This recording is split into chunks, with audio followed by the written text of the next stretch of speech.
রংপুরের তারাগঞ্জে ৬ মাস বয়সী কন্যা সন্তানকে গলা কেটে হত্যা করেছে তার মা তুলসী রানী। ঘটনাটি ঘটেছে সোমবার সকাল ৬টায় কুরসা ইউনিয়নের পশ্চিম পলাশবাড়ি গ্রামে। ঘটনার পর পুলিশ তুলসী রানীকে গ্রেফতার করেছে। স্থানীয়রা জানান, তুলসী দীর্ঘদিন ধরে মানসিক সমস্যায় ভুগছিলেন। দুধ দিয়েছে তার কাছে, মা বাচ্চাটা নিয়ে গেছে, তার কাছে তুলসী তুমি ফিরে যাও, ইয়া ডাক্তারের কাছে ধরে যাই, তোমার বাবাও এসেছে, মোর ভাতিজা কলে আমরা পুকু মানুষ, আমরা তো কিছু বুঝি না, তা মোর ভাতিজা খবর দিয়েছে, কলে আসুক আসুক শুনুক ধরি যাই রংপুর। এই তো তাই নিন বাচ্চাটা বল নিন গেছে বাবা, নিন যে কাজের সামনে দেখিনি কাজী কলে ধর তোর বাচ্চা আগলের দিন কখন সেটা? এই সকালকার ঘটনা বাবা, ডাক্তারের ব্যবস্থাও করেছে। কয়টার সময় ঘটনা? এই 6টার সময়, সকাল 6টার দিকে। সকাল 6টার দিকে আপনারা তাকে হাসপাতালে নিয়ে যাওয়ার জন্য আজকে ডাক্তারকে দেখানোর জন্য। আচ্ছা, সকাল 6টার দিকে বাচ্চাটাকে কি করলো? না মেন্টাল লোক ধরে যাবো ডাক্তার কাছে। আচ্ছা, তুলসীকে ডাক্তারের কাছে নিয়ে যাওয়ার কথা ছিল। তার সন্তান কন্যা সন্তান। আচ্ছা, এই কন্যা সন্তানকে কি করলো সে? ওই জব করিয়ে ফিকে দিলে আনলে ধর তো ছাউনি। আপনাদের সবার সামনে? হ্যাঁ, আমার সামনে। রাতে বাচ্চাটা ছিল কার কাছে? আমাদের কাছে আসলো। তাদের বাচ্চা ছোট বাচ্চা দুধ খাবে না, তার কাছে দুধ দিচ্ছে, দিছে ঘুমিয়ে গেছে। ওই উনিও বাইরে বেড়াইছে, তাহলে বেড়াইছে, মুখ টুক ফ্রেশ করবি, খাইবি, ফেরাই ডাক্তারের কাছে আমি ধরে যাবো। দেয়া কিছু ওই ঘটনা ঘটে।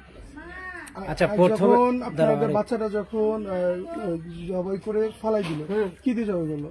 ও তো কাঠের নিয়ে গেল, কাঠের দিয়ে। এটা যে জবাই করে কি আপনাদের সামনেই ফেলে দিল? হ্যাঁ, আমার সামনে। কে কে উপস্থিত ছিলেন সে সময়?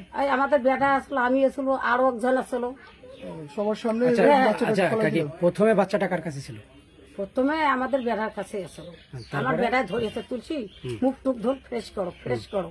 আমাদের কাছে আসলো, তখন ছোট বাচ্চা দুধ খাবা না, তাই আমি দুধ পেলে আমার বেটা একটা স্টিল আছে বসে আছে, তাই ঘুমাই।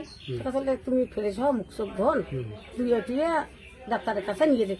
ডাক্তারের কাছে যোগাযোগ করেছি, সবগুলো করেছি, সকালে ধরি একদম পক্তরে চলে যাবে। হ্যাঁ, তারপর কাটারে আছে, কাটিয়ে জব করে দিলে ফেলে নিয়ে পড়বে। কার সামনে ফেলে দিল? আমি আছি, তার স্ত্রী আছে, আরো একটা আমাদের ভাতিজা বউ আছে। মানে ঘরের মধ্যে কি ওই বাচ্চাটা আরো মায় ছিল? হ্যাঁ, মানে জবাই করার পরে আপনাদের সামনে ফালাই দিল? হ্যাঁ। আচ্ছা, যখন ফালাই দিল তখন কে কে ছিলেন? আমার বেটা আসলো, আমি ছিলাম, আমার একটা ভাতিজা বউ আসলো, সরাসরি আমরা কোলান দিলাম বাচ্চা। আচ্ছা, আপনার নাম? আমার নাম পাতানি। পাতানি বালা। স্বামীর নাম? আপনাদের তো স্বামীর নাম বলেন না। আচ্ছা, বাচ্চাটার নাম কি?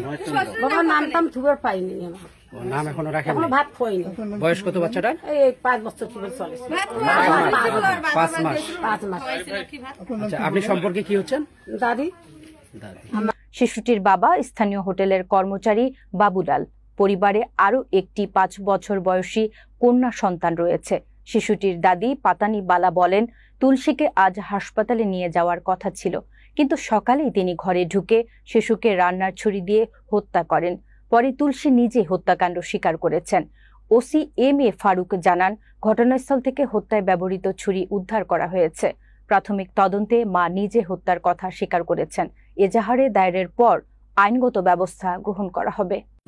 ওই আনশুনো কাম্বা জুম্বা ধরে থাকে, খায় না, 2-3 দিন ধরে থাকে বলেন তো হয়তো হয়তো সারাটা কালকে ওদিনকে মার ফেক সকালে কান্দাকাটি করে সারাটা কোলা নিলে জোর করে 2-3 জন ধরিয়া না দুধ করে, গায়ের দুধ খাওয়া আর ইয়েও দুধ খায়, সহজে ছাওয়া খায় না। কাল বায়ু মিলেছে, খোয়াইছে, ছাওয়া খাবার পায় নাই, তাই না বাবুনি আর নিজে ধরিয়া না দিয়ে না দুধ তা বসিয়ে দুধও দিছে, দিয়া দুধ কোনো খাটি খাটি ছাওয়া নিয়ে গেছে। আর সোতাইছে, সোতে যাই চাঁদের দহরাটা আসি আর মার সাথে করার আড়াল করেছে বলে রংপুর নিয়ে যাই। সকালে না খাবার দাবার কি করেন করো মা, উপাকে দূরের থাকি ছাওয়া সোতে দিয়ে দূরে আসি বসিয়েছে, সে মানুষ উঠি যায় যে ওই কাম করি যা বাবুনি আর ফির যাইবি না ওর ঘর ছাওয়ান কি ছাওয়ানি ছাগ ওই কাম করিয়া আসিয়া ছাওয়া ফিকি দিয়েছে, তোর ছাওয়ানি মানে গলা কাটা অবস্থায় ফিকি দিল ওর বাপা। জানান এই মতন কিচ্ছু বুঝিছি না। আচ্ছা, আপনার নাম?